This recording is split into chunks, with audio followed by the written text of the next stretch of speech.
Hello, everyone. I'm Dr. Wendy Myers of MyersDetox.com. Welcome to the Myers Detox podcast. And on this show, I talk about everything related to how to, address the underlying root causes of your health, detox your body.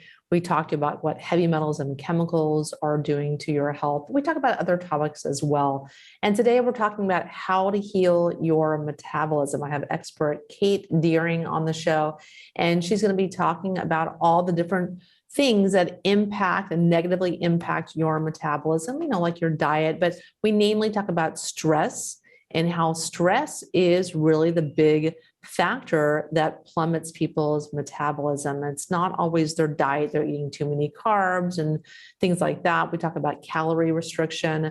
We talk about, how exactly stress impacts the body, impacts your thyroid, because as soon as you're stressed out, your thyroid function starts lowering, and that has this, downstream effect on your ability to maintain a hot body temperature, which will burn more calories. And we just talk about a lot of different aspects related to how to improve your metabolism, how to heal it. We talk about concerns with, perimenopausal and menopausal women specifically who are trying everything to lose weight, and it's not just working. We also talk about the keto diet, the short-term benefits and the long-term pitfalls. Lots of really, really good info. Kate really knows what she's talking about. And she also talks about this in her book, How to Heal Your Metabolism. So this is the condensed version of her book, but great show. Got to pay attention if you're trying to lose weight.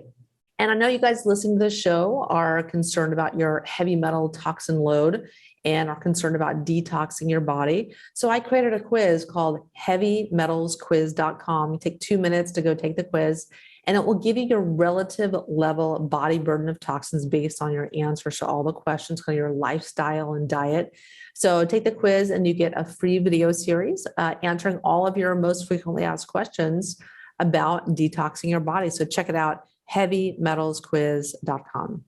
Our guest today, Kate Deering, for over 25 years, she's been involved in the health and fitness industry, helping men and women of all ages achieve optimal health and wellness. So her practice is based on a holistic approach to health and wellness by looking at the person's entirety, so their well-being, including diet, stress, exercise, posture, sleep, digestion, hormones, mindset, and lifestyle. And she believes maintaining all of these key components are vital to a person's overall health and happiness. And her expertise is based on certifications such as the CHEK Exercise Coach, CHEK Holistic Lifestyle Coach, Olympic Lifting Coach, resistive stretching practitioner, and she's also a certified nutritional consultant. You can learn more about Kate and her work at katedeering.com.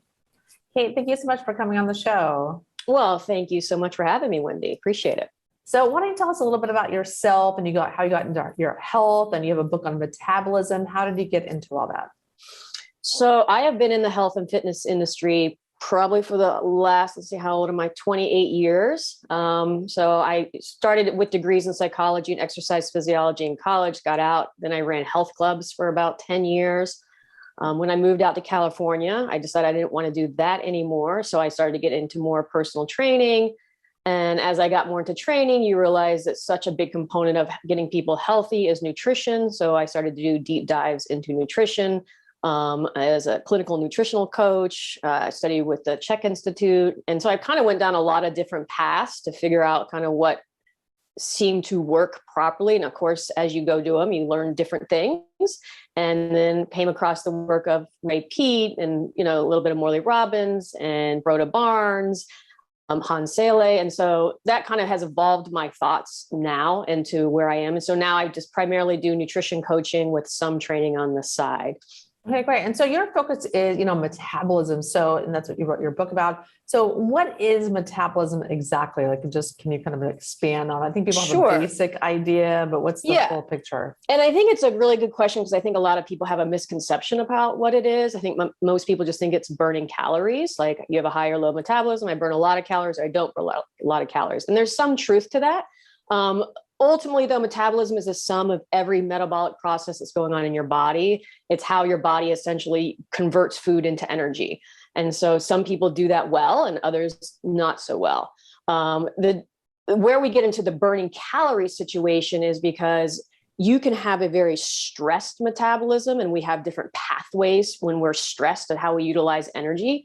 And then we have a very normal high thyroid, high working thyroid function. And that produces a good metabolic functioning in your whole system. So that's more of like you have a well-running basal metabolic rate or resting metabolic rate. So I always think that's a good assessment of kind of how healthy someone is how much energy they're burning at rest. Okay, great. And so what does a low metabolism look like exactly? So a low metabolism on like a general lab might look as like high TSH. That's kind of what your practitioner is going to tell you. Symptomatically, or what we also look at that you might not need a lab for, is your basal temperature. It should be around low. We're talking low. Low is more of low metabolism would be more like low body temperature, very low pulse. Sleep issues, has a hard time losing weight. It can be high or low blood pressure, poor skin health, poor hair health, constipated or diarrhea, hormonal imbalances, so PMS, infertility issues, doesn't want no libido. So essentially everything slows down when you're in a slow metabolic rate. But on some levels, because your body's trying to always kind of keep up with the stresses around you, you can also burn a lot of calories and have a low basal metabolism, essentially, because then we're just trying to stress the system. So your body's using high cortisol, which will essentially suppress thyroid function. And so, yes, these people can actually be burning lots of calories, but we're burning them in the wrong way. And the reason you would know you're actually still low thyroid is you'll have more symptoms, sleep issues, constipation, right? There's the people that say they're burning a lot of calories, but then you look at them and you're like, you have every symptom of somebody that is actually hypothyroid. Okay, great. Yeah. And so you said they have low TSH, that's the thyroid stimulating hormone, and they have like low thyroid functioning. Yeah. Clearly. So I should reiterate. So a low thyroid person is going to have a high TSH. And so, someone with optimal thyroid will have more of a lower TSH. Yes, exactly. That's what I meant. Sorry. Yeah. Yeah. And then what does someone look like that has like a high metabolism? What is that? So I don't like those people, but who are they? So a healthy metabolism would look like your body temperature. Ideal body temperature would be about 98.6. It can be around 97.8, 98 when you're waking. It's going to be a little bit lower. Your resting heart rate will be between 75 and 90 beats a minute. You'll have healthy hair, healthy skin. You'll have a healthy bowel movement. So you'll have a bowel daily. It's going to be like a normal stool, not too loose. So you're not excessively going to the bathroom. You might be urinating 4 or 5 times a day, not 25 times a day. You can sleep through the night, deep sleep through the night without not waking. You'll have a healthy libido, pain-free periods, fertile. You'll want to have sex. All of those things would be synonymous with somebody's system running well, because then we know that they're using energy well, and they have enough energy coming in to support all of their systems. Yes. And then what about stress? So how does stress factor into that? We're all dealing with a lot of different types of stress. Many of their people are unaware of the amount of stress that they're dealing with. How does stress affect our metabolism? So stress is like your thyroid's worst enemy. So in a high stress state, thyroid's always going to be suppressed. So in a short-term basis, like working out. So actually, when you go work out, your thyroid is slightly suppressed. And that's okay. That's a normal function of what happens when you're working out. But when you get out of that, it should return back to normal function, right? We should be able to recover quite well. And now our body's working more optimally. So short-term acute stresses are fine for our system as long as we can handle it. It's now in this world, we're all under some level, or not everybody, but a good bit of people are on chronic stress. And so when you're under chronic stress, thyroid stays suppressed for long periods of time. And that's when you kind of see these hypothyroid states or even subclinical hypothyroid states. And what tends to happen is because your body is always trying to stay in some sort of homeostasis, and it's trying to keep up with the energy demands of stress. And let me just define maybe what stress means in my world.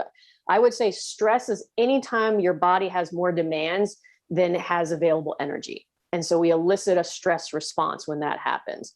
And that's a good thing, certainly and all, because that keeps us alive, right? If we didn't have those mechanisms, then we would die if we didn't have usable energy and we had more demands on our system.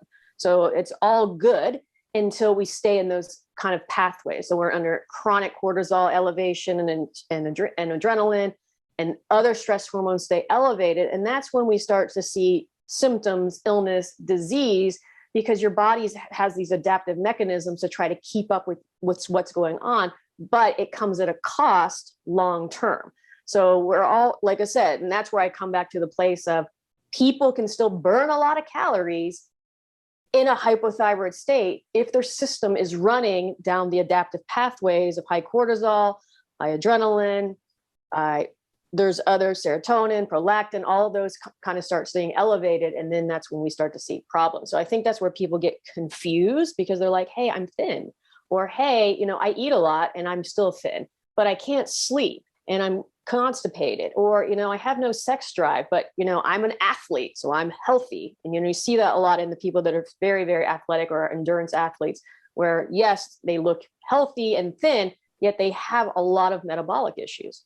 Yes. Yeah. And that's the thing. A lot of diabetics are super, super thin also as well. It's just, you can't let that fool you. Nope, And that's so right. what are some of the best foods that support metabolism? So if we just look at it as far as first as an energy, right? We always want to make sure that we have enough energy to support the demands on our body. So our body's best source of energy is always going to come in the form of carbohydrates. Your body likes carbohydrates. It's easier to utilize. It produces more things like carbon dioxide. It actually produces more ATP or more heat. And so our body prefers those resources. Now, when I say carbohydrates, people are like, oh, I can just go eat like a cookie or a loaf of bread. And I'm like, not really what I'm referencing. And of course, when we refer things like cookies or cakes, those aren't just carbohydrates. There's lots of fat in those foods. So usually what I'm referring to are carbohydrates that are going to have it contain a lot of nutrition. And those usually come in the forms of fruits, juices, root vegetables, not all vegetables, more cooked vegetables, honey, things that are like easily accessible that our body doesn't have a really, really hard time breaking down and can utilize its energy to support the system. Now, that doesn't mean that you need to go out and just consume a ton of these foods with nothing else, because you're going to create problems. And there's always a balance with your system. And so we have to learn to not take everything out of context or try to go to these extremes. But when you do eat and consume carbohydrates, you always want to make sure they are balanced with enough protein or some fat to make sure that they're not rushing into your system too quickly, because then you can start creating some blood sugar issues. But you do want those nutrient-rich carbohydrates because, again, carbohydrates or sugars alone will improve metabolic rate. They actually speed things up. And so when you speed up your body's ability to utilize fuel, you need all the other cofactors that go with it. And those are all your vitamins and your minerals that all support that process. So just consuming copious amounts of white sugar would be a bad idea. It would speed up your metabolism, but because it would speed things up without any nutrition, you would start seeing a lot of nutritional deficiencies. And I think that's what we sometimes see in people that maybe even eat a high carbohydrate processed food, as they start creating a lot of nutritional deficiencies. And so is it necessarily the sugar? Maybe not. It could just be that they don't have enough nutrition to support their current diet. Yeah. And what are your thoughts on like the keto diet and, reducing carbs drastically for weight loss or, or doing that diet long term? So it certainly does work, certainly for weight loss. I mean, anytime you remove an entire macronutrient, you're just going to reduce calorie consumption. And so for a lot of people in weight loss, that's what you're doing. Total calorie consumption is going to go down. If you remove all carbohydrates and you just eat a diet of fat and protein, you will have a significant calorie deficit. And the primary way people lose weight is to go in a calorie deficit. You have to be consuming less energy than you are burning. So for some people, it seems to be an easy route because they're like, well, if I don't consume any carbohydrates, fat and protein will certainly reduce that and you'll eat less. As far as a long-term answer for health and a fat reduction, what I tend to see at about 3 to 4 years of people doing that. And what I actually see is that people that do keto, some do it for weight loss, but a lot of other people do it for health reasons, maybe an autoimmune issue or digestive issues and so forth. So it does work. It seems to work for those people for, like I said, these 2, 3, 4 year periods. And then at some point, especially I see in women, is they start to have a lot of hormonal issues, or their hair starts to fall out, or they start to have really bad sleep issues. You definitely see things like, high cholesterol in these individuals. And sometimes you'll start to see some low thyroid function because sugar in itself is needed, or carbohydrates or glucose is needed for so many functions. But one of the primary ones is it's needed to convert your inactive thyroid T4 to active thyroid T3 in the liver, which is about 80% of your thyroid that you're needing. So by hindering glucose, you are going to start to inhibit that process. And also the liver in itself, because if you go keto, they're going to start utilizing ketones as energy as well. Your liver can't use ketones as energy. Your brain can, right? Which is actually usually the number one glucose consumer, but under a state of starvation or ketogenic diet, it can use ketones. The liver cannot. The liver still needs to utilize glucose on some level of fat. So we start to see some inactivity in the liver, and that can create other effects, low thyroid function, high cortisol, long-term in individuals. What I see kind of mainstream is a lot of the keto or even carnivore people are starting to now utilize like carbohydrate feeding times strategically. That seems to be the new kind of thing, and utilizing honey, maybe some fruits into their diet to kind of help this. So we'll kind of see, I think, what this kind of brings in the future, but that seems to be the trend right now. Yeah, keto, but eating carbs. Keto, and maybe they can work that a little bit, right? And where they have these feeding times, but if you go keto, right? I mean, a lot of the premise is to reduce insulin, right? We want to become more insulin sensitive, and they do reduce their insulin levels, but they also can do it in a state when they introduce carbohydrates back in. It almost looks like they have a diabetic state, right? Because all those numbers shoot back up because their body has kind of adapted to not utilizing glucose. So in my view, any diet you're on should eventually go to a place where you're able to eat a variety of different foods, right? So maybe you go on it for a certain period of time to get a result. But at the end of it, if you can now no longer consume carbohydrates because now you're just kind of glucose intolerant, well, I'm not sure that that's the right diet long term, right? I mean, there's so many good things that you get from carbohydrates, especially all the minerals and nutrients. So to completely eliminate those doesn't seem to be a long-term answer, in my opinion. Yeah, when I was first started on looking at my diet, I did like the Atkins diet, which is, keto version. And I was looking at the carbohydrates on my vegetables, like, oh my God, an artichoke has 17 grams of carbohydrates. And then I was looking at other vegetables and I thought, this is crazy to even be thinking about the amount of carbs that are in vegetables that are healthy foods, and to restrict them because of the carbohydrate intake. And for me, on its face, just did not make any logical sense. It's just, if you're just trying to lose weight, eat your vegetables that are healthy. Yeah, I mean, and I think everything has to be taken into context of the individual. So I'm very much about the person and where are they at right now and how their body is utilizing carbohydrates. If you're a diabetic, or if you have some sort of glucose intolerance because of a lot of stress in your life, then consuming copious amounts of any carbohydrate might have an adverse effect on you. So we have to understand where somebody is at initially and might go, hey, if you're having some issues, maybe we have to address some other things first before we start incorporating some of these other foods. So, I mean, to me, healing is always in layers. It's not just here's an approach, do this, and you're done. It's understanding where you're at right now. Let's kind of uncover that. Maybe we need to support you here first so that you can tolerate these things first. But we should always be building on those layers so eventually someone can come back and to go, okay, I can eat all these foods and I'm good and there's no problems. And to me, that's a successful dietary approach. Yeah. And so what are some of the best healthy sugars that people should be eating? Well, like I said, the best ones are always going to be sugars. And I kind of use all these words interchangeably. Glucose, sugar, carbohydrates are going to be the ones that have the most nutrition. And so high nutrient sugars, carbs are going to be your fruits, right? Tons of minerals in those that your body utilizes. Plus they have fructose, which can help also balance your blood sugar. The roots, right? Potatoes can be a great source. They're super high in potassium, tons of nutrition in potatoes, love potatoes. However, for some people, they don't work.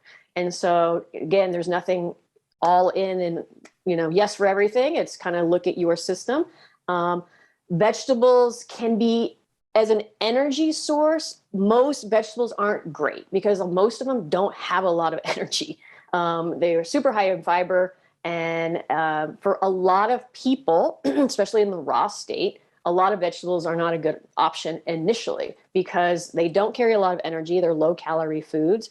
And so when we come into a place of healing, we have to teach somebody's system to utilize energy better. Meaning we want to kind of take some of the burden off of their system.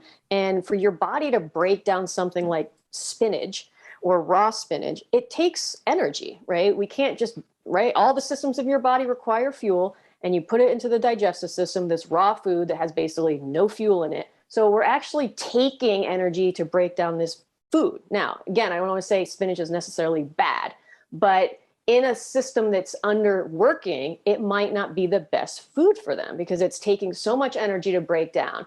And for those people, what you're going to see is in their stool, right? When they review it, if they want to, they're going to see bits and pieces of these raw vegetables in there, meaning their system really couldn't break it down very well. And if our system can't break that food down, then we're probably not getting the nutrition that food should be supplying to them. So it's not just what is in the food initially. It's, is your body able to break it down? And is it able to take out and absorb the nutrients? And if it isn't, then that food is obsolete. What's the point of it, right? It might just be creating some GI issues because your body can't break it down. Again, it doesn't mean you should never eat that. It just means we need to take your system into account and how it's functioning, because what I come across is that so many people have constipation issues. Their GI system is so underfueled, right? Our digestion has to work in that parasympathetic rest and digest state. And if you're chronically in a stress state, you're going to have GI issues. And so giving it all of these hard to digest raw vegetables creates more issues in these people. And so temporarily, or you can cook them, that does tend to help, right? So cooking them up makes them easier to break down for the human body. Can also be helpful. But I find that fruits are a lot easier for them to assimilate and utilize, and even fruit juices can be helpful for these individuals while they go through a healing process. Very interesting. Very interesting. And so let's talk about your book. So How to Heal Your Metabolism. So what are some of the topics that you cover in the book? So I kind of give you an overview of what metabolism is, kind of what we talked about here, so people can have a basic understanding. I really try to break it down into really easily digestible chapters so that it's not too complex without being too sciencey. But we talk about certainly carbohydrates, understanding what sugars are, understanding what the best ones are to fuel your system. I talk about saturated fats versus polyunsaturated fats. I talk about protein, how much you need, what are the best sources of protein, what sources may not be best as far as in abundance. I talk about dairy. I'm a huge proponent of dairy. I love dairy. I think it gets a bad rap. And so I think it's a superfood, and that most people probably, if you cannot tolerate it, I have chapters in there talked about how you can learn to get your body to retolerate dairy and how you should do that. We talk about salt, exercise, general happiness. There's a lot of chapters. There's a lot going on in that book. There's a lot, water consumption. I kind of just talk about a lot of these things and why we don't have a lot of science, even on like water. We have a general understanding that we should all have 64 ounces of water a day. And there's absolutely zero scientific evidence on that. I don't know where that came from, but there's no understanding. And so for some people, they're walking around with I've worked with fitness trainers, and they walk around with their gallon of water all day long, and only to find that they're peeing like 20 times a day and then they can't sleep. And for those individuals, I'm like, look, you're just pissing out minerals and you're just putting stress on your kidneys and bladder. So we kind of pull them back and maybe give them things like coconut water, fruit, or other high nutrient dense foods through the day. And they start drinking all that water, and all of a sudden they stop peeing all the time. They sleep through the night, and they just feel better. So Not saying water is bad, right? Don't get that idea, but we nowhere in your body is there just water. There's always water and minerals. So usually those things should be combined together to help really hydrate you. But we don't talk about that, right? Everyone's like, just drink a ton of water, you're good. I'm like, mm-mm. So I go through a lot of thoughts or myths around the industry and kind of go through and say, hey, this is kind of really what's happening. Yeah, I love that because I think a lot of people they don't understand about water and they're drinking way too much. I hear people boast they drink 3 liters of water today or 4 liters. I do that every single day, and you really need to listen to your body. Your body will cry for the water. You use your thirst as your guide, and for Yeah, sure use and your minerals. pee, right? Yeah, And use your pee for your guide. Like it is clear as a bell. If you are peeing 20 times a day, it's too much, right? yeah. It's just too much. So, but that's where when people hear these blanket statements, everyone's like, "Oh, I'm going to do that now, and I'm going to do that." And I don't think nutrition or healing or supporting metabolism is very black and white. It's very like, where are you right now? And where can we support you in where you're at? Because someone that is a diabetic is going to be very different than a 25-year-old, woman that maybe just has PMS issues. So it's a different ball game. You can use some of the general concepts as the same, but you have to kind of understand where you're at right now to get yourself better. Okay, fantastic. So any tips you have for people, women that are like, there's a lot of women listening that they're menopausal, perimenopausal, and they can't lose weight. Any kind of just general tips to maybe help them feel a little bit more hopeful, especially the women that are, exercising every day and restricting their diet, and they just, no matter what they do, they just can't seem to lose weight. Yes. So I get that. I mean, I hit 50 this year, so it's all the start of the menopausal years. I think it's shouldn't be feared. I think that we put these beliefs around menopause. I'm like, look, this is a very normal process that women go through. We just have to learn how to support ourselves. So I am under the assumption that most women that are probably here at this time have probably been living a pretty stressful life. At least those are the ones I come across that are having these issues. And sometimes tagging on now more exercise and more restriction is just they're fighting against their system at this point, right? And so what I would say is, hey, take a little time. And I love like food logging apps. I think they're super educational or super helpful if you have the bandwidth to do them. But if you do, like using something like Chronometer or MyFitnessPal and logging your food down and then taking your temperature and pulse, like maybe in the morning or after you're eating to kind of see where your baseline is. So that's how I work with people like, hey, where are you at? Are you running cold? If what I find is a lot of women premenopausal or actually now in their 20s or 30s and even 40s, 50s, they're cool, right? They're 95 degrees, they're 96 degrees. So we already know right then is your baseline is running much lower than it should. And if we try to add more stress on your system that's already struggling, right? We know that reduction in body temperature is an adaptation of your system to try to reserve energy. Right? You're not producing as much heat, your body's reserving energy. So you're already starting at a below level of normal. And so we have to build up that foundation first. We have to get your body to utilize energy better so that it produces more heat. And so, if they're finding, hey, I can't lose weight on 1,400 calories. Okay, well, that's too little already, right? We know that your body's not going to function well on 1,400 calories, especially if these are women that are running a household, maybe still have kids or dealing with stress or have jobs or whatever. You cannot manage your day on 1,400 calories. And so we have to learn to build their energy output up. So we have to slowly increase calories, slowly but surely, while kind of supporting the stress, trying to find places to reduce stress, trying to get them to bed earlier, because we know all those things are going to help them metabolically improve. And at that baseline, and then, what I do is get them up to about 1,800, 2,000 plus calories.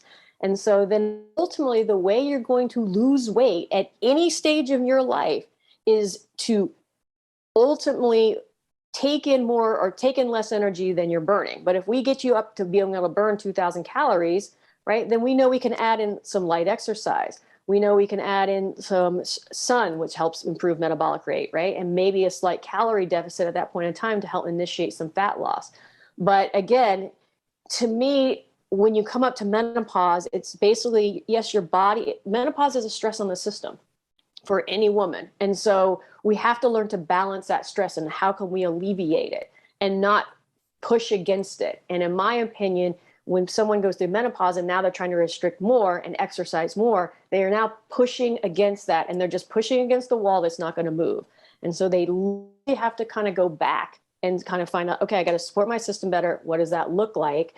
I got to get my body to able to utilize energy better. And what does that look like? Because what I see in today is that what's being recommended to menopausal women is ketogenic, low carb diets, and just exercise more.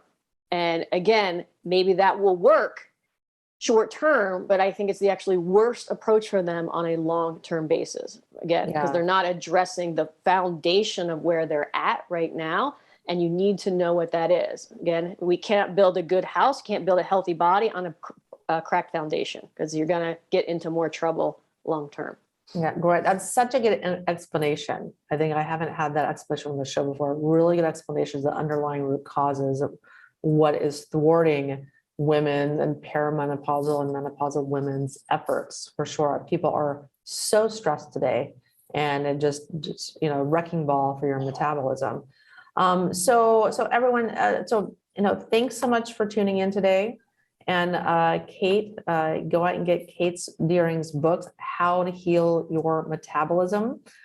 Kate, thanks so much for coming on the show. Yeah, my pleasure, Wendy. Anytime. And where can we find your website and your work and work with you? So my website is katedeering.com, and you can find me on Instagram and Facebook at Kate Deering Fitness. And so I put out free information. I have a bunch of information on there about estrogen, progesterone, hormones, and just a different thought and theories on maybe what is happening that maybe your doctor hasn't talked to you about. So Kate, thank you so much for coming on the show. That was fantastic info. And everyone, thanks so much for tuning in to the Myers Detox podcast, where I try to have the world's experts every week come on to teach you how to live your best life, because you deserve to feel good. And I know that a lot of people have different missing pieces of the puzzle. They're trying to figure this whole puzzle out. So that's what I try to do every week. And I love doing it as well. So thanks for tuning in. I'm Dr. Wendy Myers of MyersDetox.com. I'll talk to you guys next week. The Myers Detox podcast is created and hosted by Wendy Myers. This podcast is for information purposes only. Statements and views expressed on this podcast are not medical advice. This podcast, including Wendy Myers and the producers, disclaim responsibility for any possible adverse effects from the use of information contained herein. Opinions of guests are their own, and this podcast does not endorse or accept responsibility for statements made by guests. This podcast does not make any representations or warranties about guest qualifications or credibility. Individuals on this podcast may have direct or indirect financial interest in products or services referred to herein. If you think you have a medical problem, consult a licensed physician.